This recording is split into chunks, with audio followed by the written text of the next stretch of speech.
Very good morning everyone, welcome back to CUET Nimbus. आज हम लोग डिस्कस करेंगे 23rd and 24th of February के current affairs. So let's begin. Mysing tribe celebrates Ali Air Legang Festival. CDRI released the Global Infrastructure Resilience Report assessing disaster preparedness. The first Chief Information Officer Conference 2025 in New Delhi. Microsoft unveiled Majorana 1, its first quantum computing chip. World Peace and Understanding Day. Central Excise Day with static GK and at the end MCQs. Static GK आपको within the analysis मिल जाएगा, है ना, और उसी से related आपसे and में MCQs पूछे जाएंगे जिनका आपको जवाब देना है। बहुत इजी MCQs रहेंगे जब आप पूरा एनालिसिस अच्छे से देखोगे, है ना। MCQs जो है वो आपके लिए प्रैक्टिस क्वेश्चन है। पूरा आपने एनालिसिस देख लिया, इतना टाइम आपने इन्वेस्ट किया, उसके बाद आपको MCQs ज़रूर से सॉल्व करने हैं, ना। वैसे आपको टफ लगेगा अगर आप डायरेक्ट MCQs पे चले जाओगे, तो पूरा एनालिसिस अच्छे से देखिए, उसके बाद at the end MCQs solve कीजिए। चलिए तो आते हैं हमारी लास्ट क्लास का सवाल, bordering states of Kerala with direction. मैंने आपसे पूछा था केरला के बारे में, केरला के बॉर्डरिंग स्टेट्स विद डायरेक्शन, कि ईस्ट में कौन सा स्टेट है, नॉर्थ में कौन सा स्टेट है, वेस्ट में कौन सा है और साउथ में कौन सा है, ऐसे डायरेक्शन वाइज आपको बताना था। तो चलिए, ये है इंडिया का मैप और ये बिल्कुल साउथ में आपको देखने को मिलेगा केरला, ठीक है। और केरला में अगर हम देखें तो कौन कौन से बॉर्डरिंग स्टेट्स हैं केरला के, दो बॉर्डरिंग स्टेट्स हैं, ठीक है, कर्नाटका एंड तमिलनाडु। ध्यान रखेंगे, कर्नाटका टू द नॉर्थ और ईस्ट में आता है तमिलनाडु, है ना, और इसके वेस्ट कोस्ट में आपको अरेबियन सी देखने को मिलेगा। तो ये इतना इजी सवाल था, आपने कमेंट सेक्शन में सिर्फ जवाब देना था, Karnataka to the north and Tamil Nadu to the east, है ना, दो ही बॉर्डरिंग स्टेट्स है विद केरला। और केरला की कैपिटल अगर हम देखें तो इट्स थिरुवनंतपुरम, ठीक है, Thiruvananthapuram.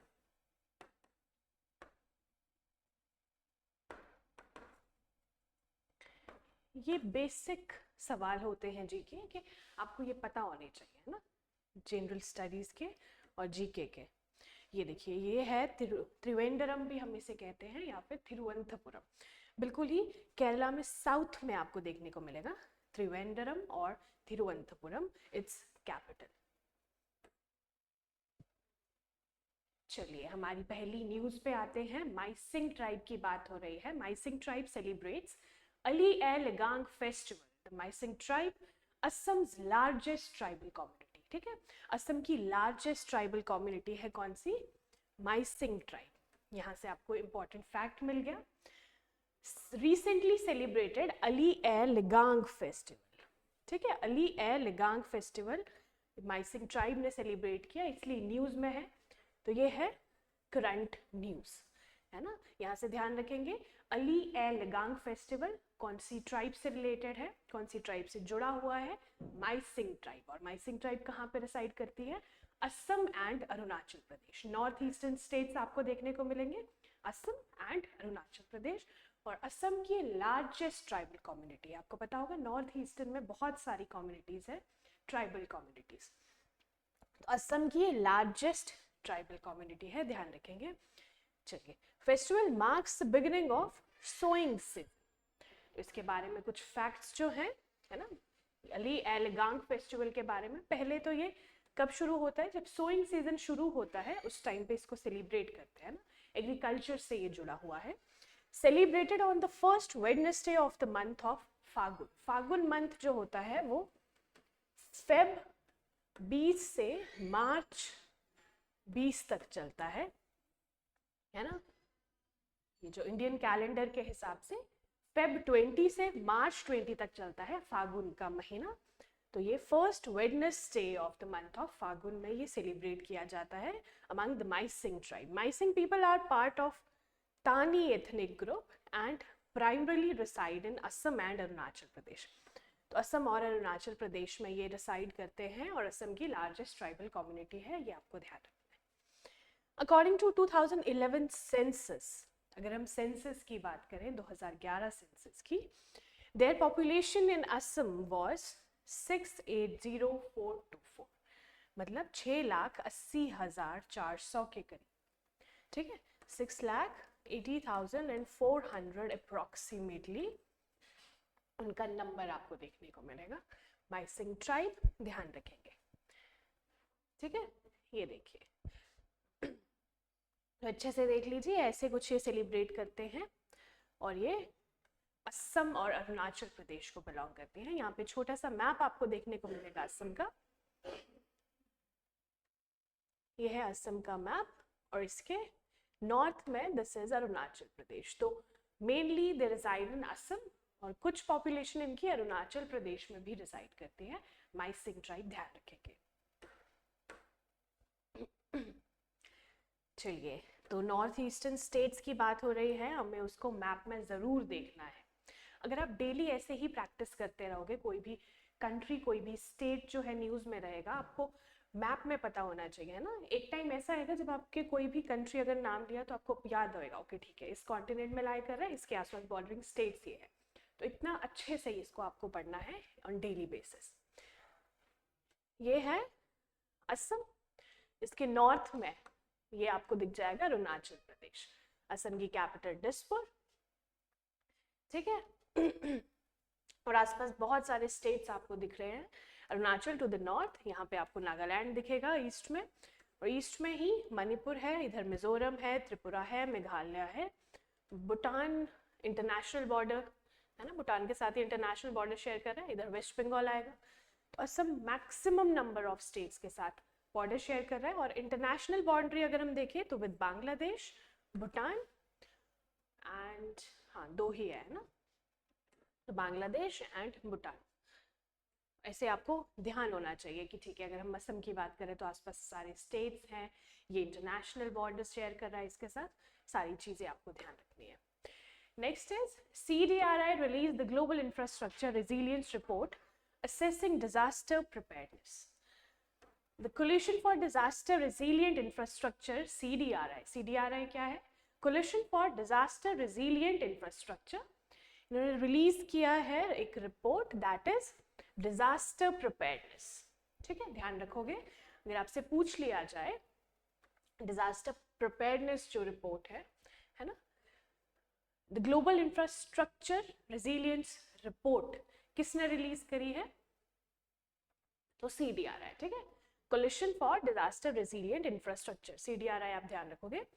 Global Infrastructure Risk Model and Resilience Index provides financial risk data for key sectors like transport, energy, telecom, water and health. आपको ध्यान रखना है, ये जो पर्टिकुलर रिपोर्ट है जिसे हम कह रहे हैं ग्लोबल इंफ्रास्ट्रक्चर रेजिलियंस रिपोर्ट, ये रिपोर्ट रिलीज करता है CDRI, and CDRI is coalition for disaster resilient infrastructure, ठीक है।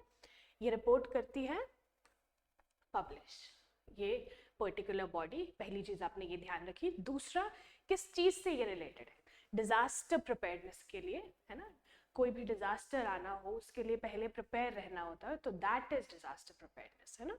उसके लिए पहले जो हम तैयारी करते हैं दैट इज डिजास्टर प्रिपेयर्डनेस। तो कौन कौन से सेक्टर्स में? Transport, energy, telecom, water and health, इन सारे सेक्टर्स में डिजास्टर प्रिपेयर्डनेस, है ना, ये प्रोवाइड करता है। 9.2 trillion annual investment is needed by 2050 to address infrastructure gaps in climate resilience. तो देखिए, ये जो पर्टिकुलर लाइंस आपको इसके बाद देखने को मिलेगी, ये किससे रिलेटेड है कि इस रिपोर्ट में हम लोगों ने क्या देखा, है ना। ये रिपोर्ट बोल क्या रही है? तो ये बोल रही है कि 9.2 ट्रिलियन डॉलर्स की एनुअल इन्वेस्टमेंट हमें चाहिए बाय 2050, 2050 तक। ग्लोबल लेवल पे बात कर रही है ये, है ना, किसी एक पर्टिकुलर कंट्री की बात नहीं हो रही है, ग्लोबली बात हो रही है, पूरे वर्ल्ड की बात हो रही है। To address infrastructure gaps in climate resilience, जो इंफ्रास्ट्रक्चर गैप्स आपको देखने को मिलते हैं वो कैसे कम हो सकते हैं? बाय 9.2 ट्रिलियन एनुअल इन्वेस्टमेंट, ठीक है, ये ध्यान रखनी है, इंटरेस्टिंग रिपोर्ट है। बाय 2050 ये कह रही है, plus infrastructure is vulnerable to disasters like earthquakes, cyclones, floods and droughts, है ना। इंफ्रास्ट्रक्चर किन जगहों पे वल्नरेबल है to disasters like earthquakes, cyclones, floods and droughts, plus many low and middle income countries जिसे हम कहते हैं LMICs, है ना, low and middle income countries face weak infrastructure governance। तो इस रिपोर्ट के अंदर आपको ये सारी चीज़ें देखने को मिलेगी। पर्टिकुलरली देखिए, किसी भी न्यूज़ की आपको पूरी स्टोरी पता होनी चाहिए ताकि आपके वो दिमाग में रह जाए, है ना, क्योंकि सवाल कहीं से भी बन सकता है। देखिए, अगर आपको सवाल पूछा जाए कि global infrastructure religions report release कौन करता है, तो आपका सीधा सा जवाब होगा CDRI। CDRI is coalition for disaster resilient infrastructure, और ये किससे रिलेटेड है, फॉर डिजास्टर प्रिपेयर्डनेस, है ना, डिजास्टर प्रिपेयर्डनेस। और ग्लोबल लेवल पे ये अपनी रिपोर्ट देती है। जो इसने डेटा कुछ दिया है ये आपको थोड़ा बहुत ध्यान रखना है ना, बाकी आपको ध्यान रखना है कौन रिलीज कर रहा है, रिपोर्ट क्या है, किससे रिलेटेड है, ये तीनों चीज़ें मैं आपको बता चुकी हूँ। और इसके PDF नोट्स की आप चिंता मत कीजिए, वो आपको टेलीग्राम चैनल पे मिल जाएगा, लिंक डिस्क्रिप्शन बॉक्स में मिल जाएगा, CUET निम्बस पे। Coalition for disaster resilient infrastructure, अगर हम इसकी बात करें तो देखिए ये लॉन्च कब हुआ था, है ना, थोड़ा इसके फैक्ट्स के बारे में देख लेते हैं। Launched at UN Climate Action Summit 2019 by India, ठीक है, ये इंडिया ने लॉन्च किया था at UN Climate Action Summit in 2019।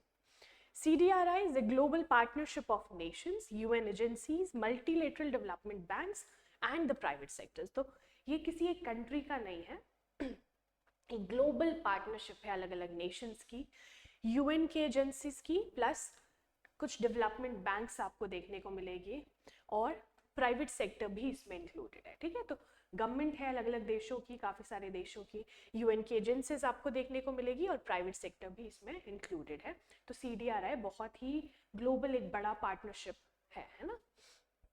इसका ऑब्जेक्टिव अगर हम देखें तो it is to promote resilience of infrastructure systems to climate and disaster risk, ensuring sustainable development. Sustainable development ये इंश्योर करता है कैसे,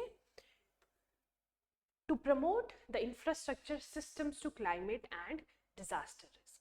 जो भी इंफ्रास्ट्रक्चर सिस्टम है उसको क्लाइमेट और डिजास्टर रिस्क के लिए प्रमोट करना, है ना, कि मतलब इतने अच्छे से इंफ्रास्ट्रक्चर जो सिस्टम है उसको इस्टेब्लिश करें कि कोई खतरा ना हो क्लाइमेट, अगर क्लाइमेट का और डिजास्टर रिस्क कम हो जाए, है ना, फॉर सस्टेनेबल डेवलपमेंट। तो बेसिकली आप ध्यान रखोगे डिजास्टर से रिलेटेड है और सस्टेनेबल डेवलपमेंट को गोल है इसका, है ना, sustainable development is the major goal of CDRI। Members कौन कौन है, 40 countries in 7 organization with its secretariat at new Delhi India. तो न्यू दिल्ली इंडिया में इसकी सेक्रेटरिएट है, आपको ध्यान रखना है। और इसके 40 कंट्रीज इसके पार्टनर्स हैं, प्लस 7 ऑर्गेनाइजेशन, इंटरनेशनल ऑर्गेनाइजेशन। तो इम्पॉर्टेंट है क्योंकि इसके headquarters are in Delhi India, तो वैसे ही इंपॉर्टेंट हो जाता है ना, जितने भी फैक्ट्स हैं आपको पता होना चाहिए। अब आपसे कोई पूछे CDRI क्या है तो आपको पता होगा, coalition for disaster resilient infrastructure, ठीक है। कौन कौन सी रिपोर्ट्स ये निकालता है जो हम अब देखी, ग्लोबल इंफ्रास्ट्रक्चर रेजिलियंस रिपोर्ट, ठीक है, ये रिपोर्ट ये रिलीज करता है। तो यहाँ से जितनी भी इंपॉर्टेंट चीजें थी अबाउट CDRI आपको सारी चीजें पता लग गई। छोटे छोटे पॉइंटर्स आप बना लिया कीजिए, या फिर पूरा का पूरा PDF तो आपको मिल ही जाएगा ना CUET निम्बस टेलीग्राम चैनल पे। The first chief information officer conference 2025 in new Delhi, पहली चीफ इंफॉर्मेशन कॉन्फ्रेंस है तो वैसे ही इंपॉर्टेंट हो जाती है ना, कहाँ पे हो रही है, इंडिया, न्यू दिल्ली में। The Government of India launched the Digital Brand Identity Manual and hosted the first Chief Information Officer Conference 2025 in New Delhi. ये है न्यूज़, है ना, current news. These are part of government.in harmonization of digital footprint initiative. देखिए ये जो important pointers रहते हैं ना, ये आपके एग्जाम पर्सपेक्टिव से इम्पोर्टेंट हो जाते हैं। जैसे मान लीजिए आपसे एक सवाल पूछ लिया जाएगा कि harmonisation of digital footprint initiative है, इसके अंदर कौन सी नई कॉन्फ्रेंस है ना, कौन सी लेटेस्ट कॉन्फ्रेंस रिसेंटली इंडिया ने होस्ट करी है। तो ऐसे कुछ सवाल तोड़ मरोड़ के आपसे पूछा जाएगा, तो आपको सारी चीज़ें ध्यान में रखनी है। government.in harmonisation of digital footprint initiative, ठीक है, ये इसका पार्ट है। कौन? चीफ इंफॉर्मेशन ऑफिसर कॉन्फ्रेंस, ठीक है। तो उसमें गवर्नमेंट ऑफ इंडिया ने लॉन्च किया है डिजिटल ब्रांड आइडेंटिटी मैनुअल। तो ये छोटे छोटे पॉइंटर्स हैं, एक जगह पे लिख दिया कीजिए ताकि जब आप रिवाइज करो तो आपको सारे एक ही जगह पे मिल जाए, है ना। Conference focused on harmonization government websites for a unified digital brand identity. इस कॉन्फ्रेंस का मेजर फोकस क्या है? हार्मोनाइजेशन ऑफ गवर्नमेंट वेबसाइट्स, जो गवर्नमेंट की वेबसाइट्स है उसमें एक हार्मनी क्रिएट करना, और enhancing website accessibility and performance through the government.in platform was a की प्रायोरिटी। इसकी ये जो वेबसाइट है गवर्नमेंट की, इसकी एक्सेसिबिलिटी बढ़ाना कि ज़्यादा से ज़्यादा लोग उसको एक्सेस कर पाए ना। एक्सेस करने का मतलब उसको यूज़ कर पाए, है ना। तो इसकी एक्सेसिबिलिटी को बढ़ाना, इन्हांस करना और उसकी परफॉर्मेंस को इन्हांस करना is the major priority of this conference. तो ये कहाँ पे हुई है? न्यू दिल्ली में। डिजिटल इंडिया का एक मेजर इनिशिएटिव, आप ध्यान रखोगे, ठीक है। Microsoft unveiled Majorana 1 it's first quantum computing chip. आपको ध्यान रखना है, माइक्रोसॉफ्ट ने अनवील किया है Majorana 1 first quantum computing chip. Very important, ठीक है। यहाँ से जितनी भी इंपॉर्टेंट चीज़ें हैं मैंने आपको सारी बता दी गई है। तो फर्स्ट क्वांटम कंप्यूटिंग चिप ये है किस लिए? To improve stability, speed and practicality in quantum computing, ठीक है। कंप्यूटर से रिलेटेड है, एक चिप है जो कि माइक्रोसॉफ्ट ने रिलीज करी है। The chip utilizes Majorana particles and exotic quantum state to minimize computational errors and enhance reliability. तो एरर्स को कम करना और रिलायबिलिटी को बढ़ाना इसका मेजर गोल है। Developed by Microsoft with validation from defence advanced research projects agency DARPA US। तो Microsoft ने किसके साथ मिलकर बनाई है? DARPA US की एक एजेंसी है, that is defence advanced research projects agency. ये सारी चीज़ें इंपॉर्टेंट है, यहाँ से आपको ये ध्यान रखना है माइक्रोसॉफ्ट ने किसके साथ कोलैबोरेट करके ये चिप रिलीज करी है, और चिप का नाम ध्यान रखना है Majorana 1 क्वांटम कंप्यूटिंग चिप, ठीक है। चलिए, सो ये आपको वो चिप देखने को मिलेगी, ठीक है। चलिए, सेंट्रल एक्साइज डे 24 फरवरी को हम लोग ऑब्जर्व करते हैं, celebrated on 24 February in India. अगर हम थीम देखें for the 2025, it's streamlining tax administration for vibrant economy. Tax administration को, है ना, स्ट्रीमलाइन करना for a vibrant economy is the theme for 2025 central excise day. It marks the enactment of the Central Excise and Salt Act of 1944. 1944 का एक Central Excise और Salt Act था, उसके enactment को ये mark करता है, signifying the importance of the Central Board of Indirect Taxes and Customs in managing indirect taxes like excise duties. तो ये taxes से related है ना। ये signify करता है किसकी importance को? Central Board of Indirect Taxes and Customs को। आपको पता होगा इंपोर्ट एक्सपोर्ट पे कस्टम ड्यूटी लगता है, तो उस चीज से रिलेटेड है ये बोर्ड है, central board of indirect taxes and customs. तो यहाँ से आप ध्यान रखोगे, highlighting the crucial role it plays in the generating revenue for the country's economic development. Country की इकोनॉमिक डेवलपमेंट के लिए कितना रेवेन्यू ये जनरेट करता है थ्रू टैक्सेस, आपको पता होगा। तो ये दिन आपको ध्यान रखना है और इसका सिग्निफिकेंस भी ध्यान रखना है ना। मेजरली क्या ध्यान रखोगे? 24 फरवरी को ये सेलिब्रेट किया जाता है, प्लस थीम क्या है 2025 का? Streamlining tax administration for a vibrant economy, central excise day 24 फरवरी, ठीक है। World peace and understanding day, कौन सा दिन? World peace and understanding day. ये हम लोग ऑब्जर्व करते हैं February 23, ये आप ध्यान रखोगे, है ना, 23 फरवरी। अगर हम थीम देखें for 2025, cultivating a culture of peace, very important, cultivating a culture of peace, world peace and understanding day. तो इसका सिग्निफिकेंस हम लोग देख लेते हैं। Commemorates the first meeting of Rotary International, an organization dedicated to promoting peace, goodwill and humanitarian services which took place on that day in 1905। तो यहाँ से आपको क्या समझ में आया कि 1905 में, है ना, 1905 में कॉन्फ्रेंस हुई थी रोटरी इंटरनेशनल की, है ना, first meeting of rotary international. Rotary international का काम क्या है? लोगों में हार्मनी को इस्टेब्लिश करना, गुडविल इस्टेब्लिश करना और ह्यूमैनिटेरियन सर्विसेज को बढ़ाना, ठीक है। 1905 आप ध्यान रखोगे और रोटरी इंटरनेशनल ध्यान रखोगे, world peace and understanding day with theme 2025 cultivating a culture of peace, ठीक है, इंपॉर्टेंट डे है, ध्यान रखोगे। और रोटरी इंटरनेशनल जो ऑर्गेनाइजेशन है ये भी काफ़ी इंपॉर्टेंट ऑर्गेनाइजेशन है। ये ऑर्गेनाइजेशन क्या करती है? अलग अलग देशों से अलग अलग बच्चों की कॉन्फ्रेंसेस रखती है ना। इसका कुछ टाइम पीरियड रहता है, 1 मंथ, 6 मंथ, ईयर भी हो सकता है ना। तो ये सारे काम रोटरी इंटरनेशनल के हैं।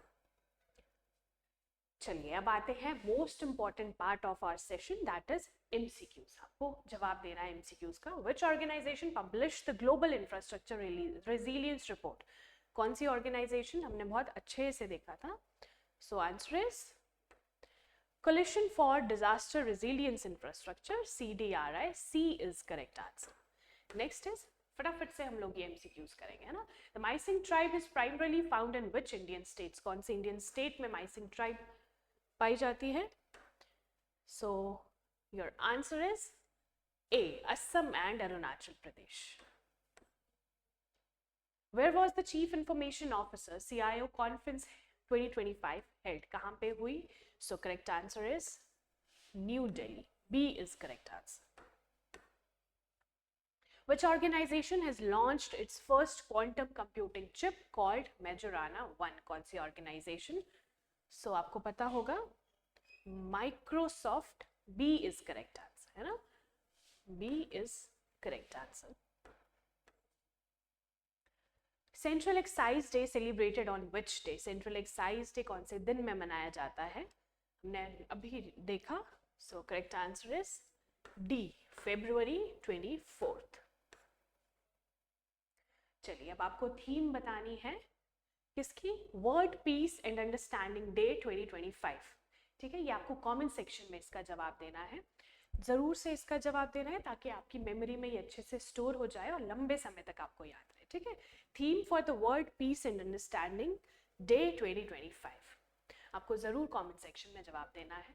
तो ये था हमारा आज का session. Thank you so much. हम मिलेंगे हमारे नेक्स्ट सेशन में और इसके PDF आपको मिल जाएंगे हमारी टेलीग्राम चैनल पे, लिंक आपको डिस्क्रिप्शन बॉक्स में मिल जाएगा। ऐसे ही हमारे चैनल के साथ बने रहिए और इम्पॉर्टेंट वीडियोस हैं, स्टैटिक जीके की बहुत ही इंपॉर्टेंट वीडियोस रहती हैं, वो आप देखिए और ये सारी ही वीडियोज़ के PDF आपको मिल जाएंगे हमारे टेलीग्राम चैनल। तो हमारे चैनल को ऐसे ही फॉलो करते रहिए, लाइक कीजिए हमारे सेशन को, प्लस सब्सक्राइब कीजिए हमारे चैनल को, है ना, CUET नंबर्स, और अपने दोस्तों के साथ भी शेयर कीजिए। थैंक यू, मिलते हैं हमारे नेक्स्ट सेशन में।